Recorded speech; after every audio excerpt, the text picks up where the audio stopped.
Welcome to my channel.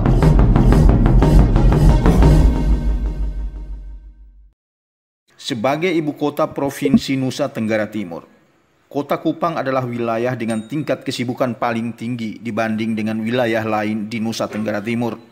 Tidak hanya sebagai pusat pemerintahan, tapi juga menjadi pusat bisnis untuk tanah Flobamora pada umumnya. Sebagai ibu kota, Kota Kupang paling sering menjadi topik pemberitaan di media. Tidak terlepas juga dengan apa saja yang dilakukan oleh Wali Kota Kupang, Jeffrey Ribukore, sebagai pemimpin di kota yang berjuluk Kota Kasih tersebut. Di saat pandemi COVID-19 menyerang dunia, Kota Kupang termasuk wilayah yang juga terpapar dan terdampak oleh virus yang berasal dari kota Wuhan tersebut. Sebagai kota yang intensitas pergerakan masyarakatnya cukup tinggi, maka ketika protokol penanganan COVID-19 diterapkan, Kota Kupang terlihat tidak seramai biasanya. Kota Kupang terlihat lebih longgar sebab para ASN baik di provinsi maupun di kota melakukan instruksi pemerintah pusat dengan bekerja dari rumah atau work from home. Anak-anak sekolah dan mahasiswa juga belajar dari rumah. Angkutan kota yang biasanya ramai oleh pelajar dan mahasiswa terlihat sepi. Kota Kupang yang sedang ramai-ramainya lantaran beberapa ruang publik sudah disulap menjadi tempat untuk kongko, tiba-tiba harus sepi. Bundaran Tirosa, Taman Inaboi, Taman Sonbai, Taman Nostalgia adalah tempat yang sedang ramai-ramai dikunjungi oleh warga kota kala malam hari, terlebih di akhir pekan. Tempat-tempat ini harus ikhlas untuk sunyi dan sepi dari pengunjung.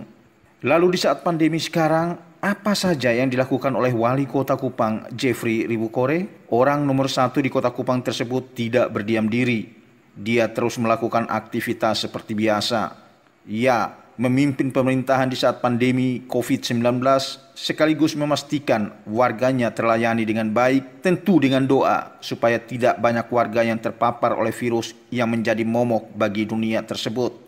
Jeffrey Ribukore tak pernah menghentikan langkahnya untuk melayani warga kota, sekalipun kerap kali dinilai sebagai pencitraan politik oleh segelintir orang atau lawan politik. Saat warga dilarang untuk berkerumun di tempat umum, Jeffrey Ribukore turut berteriak di jalanan untuk membubarkan masyarakat yang masih saja keras kepala terhadap himbauan pemerintah untuk tetap tinggal di rumah. Dia tidak peduli kata orang yang memandang sinis terhadap apa yang dia lakukan. Bahkan untuk membagi masker saja, wali kota didampingi sang istri tak takut untuk turun ke jalan demi warga Kota Kupang. Mungkin ini hal kecil bagi orang lain, tapi bagi Jeffrey Ribukore sebagai pemimpin kota, dia ingin memastikan keselamatan rakyat di atas segalanya. Bagi Jeffrey, warga terlindungi dan sedapat mungkin bisa terhindar dari wabah COVID-19. Untuk membagikan sembako, Jeffrey juga turut keliling kota, tentu selalu didampingi oleh sang istri yang juga ketua tim penggerak PKK yang dipercaya masyarakat Nusa Tenggara Timur sebagai anggota Dewan Perwakilan Rakyat atau DPD asal NTT.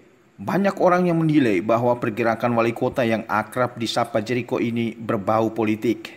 Tapi sekali lagi, Jeffrey tidak pernah peduli. Dia mau bersentuhan langsung dengan rakyatnya, mendengar apa masalah yang mereka hadapi di kala sulit seperti sekarang.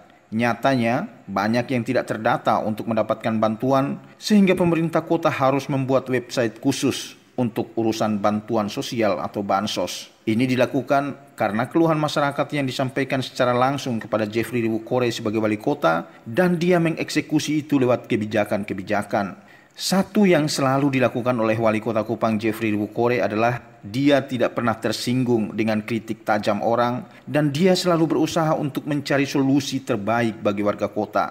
Dia memastikan ketersediaan fasilitas kesehatan di Rumah Sakit Umum Daerah Eskalerik sebagai rumah sakit kota. Dia juga berkeliling untuk menempatkan tempat cuci tangan di tempat-tempat strategis. Tidak ada hari tanpa aktivitas, sekalipun ASN kota sedang bekerja dari rumah.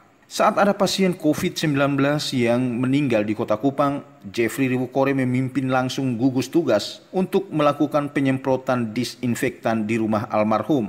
Jeffrey langsung turun lapangan sekalipun sangat beresiko. Dia mau memastikan semua keluarga dari pasien yang meninggal harus memperoleh pelayanan yang standar dan kebutuhan mereka harus terpenuhi. Demikian juga dengan warga sekitar sambil tim melakukan penelusuran lebih jauh terhadap kontak pasien.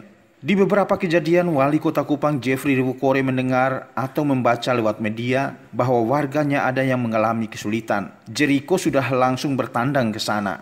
Di beberapa kejadian, Wali Kota Kupang Jeffrey Riwukore mendengar atau membaca lewat media bahwa ada warganya yang mengalami kesulitan, dia sudah akan bertandang ke sana.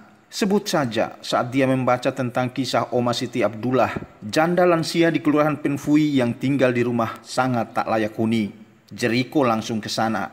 Setelah tiba di lokasi, ternyata bukan hanya rumah Oma Siti Abdullah yang harus dibedah. Ada juga seorang duda lansia bernama Opa Benyamin Yasin yang tinggal di rumah yang tidak layak huni dan harus dibedah. Sebagai seorang wali kota, Jeffrey langsung memerintahkan stafnya untuk segera mengeksekusi apa yang dia perintahkan, yakni membedah rumah para warga yang dia temui.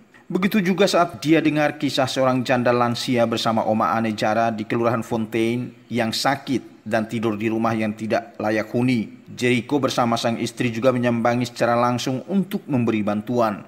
Bahkan wali kota meminta supaya Oma yang sakit itu tinggal sementara di rumah jabatan sambil rumahnya dibelah oleh pemerintah kota. Jeffrey mengaku kepada media bahwa masih banyak warga Kota Kupang yang hidup dalam kesulitan, namun dia terbatas karena tidak memiliki data maupun informasi yang akurat. Salah satu pejabat publik di Nusa Tenggara Timur yang aktif di media sosial atau medsos adalah Jeffrey Riwukore. Dia sadar bahwa lewat media sosial, dia bisa memantau dan mendengar setiap keluhan warga, sekalipun di jagat dunia maya, orang mengumpat dengan kasar sudah menjadi hal biasa. Bagi Jeffrey, itu bukan tantangan. Contoh kecil misalnya, saat para petugas kebersihan kota mengeluh lewat media sosial bahwa mereka bekerja tidak punya APD, langsung dijawab oleh wali kota dengan menemui para petugas kebersihan untuk membagikan APD bagi mereka. Padahal sudah banyak orang mengumpat wali kota, bahkan ada pihak yang melontarkan kritik pedas lewat pemberitaan media massa. Apa yang dilakukan oleh Jeffrey Riwukore tersebut bukan tanpa kritikan pedas. Kritikan yang paling sering datang adalah dari DPRD Kota Kupang sebagai penyambung aspirasi rakyat kota. Sekalipun kritikan yang tajam tersebut sering bernuansa politik yang terang benderang. Mereka menuding bahwa apa yang dilakukan oleh Wali Kota Kupang Jeffrey Riwukore dengan menyalurkan bantuan sosial di saat pandemi hanya pencitraan semata. Biar demikian, Jericho tak pernah menghentikan langkahnya sebab dia tidak mau rakyatnya mengalami kesulitan hanya karena dirinya berhenti bergerak, memberi pertolongan karena kritikan dan sudut pandang bahkan pendapat yang berbeda. Sekalipun sering dihadap-hadapkan oleh media lewat pemberitaan, tapi Jericho tidak pernah terpancing, apalagi melayani kritikan yang ada. Bagi Jeffrey Riwukore, seorang pemimpin harus memiliki hati seluas samudra yang tidak akan meluap bila diguyur dan tidak akan berkurang bila ditimba. Jeffrey Riwukore sudah berkomitmen untuk terus bergerak melayani warga yang dia cintai di kota kasih ini. Thank you for watching my channel.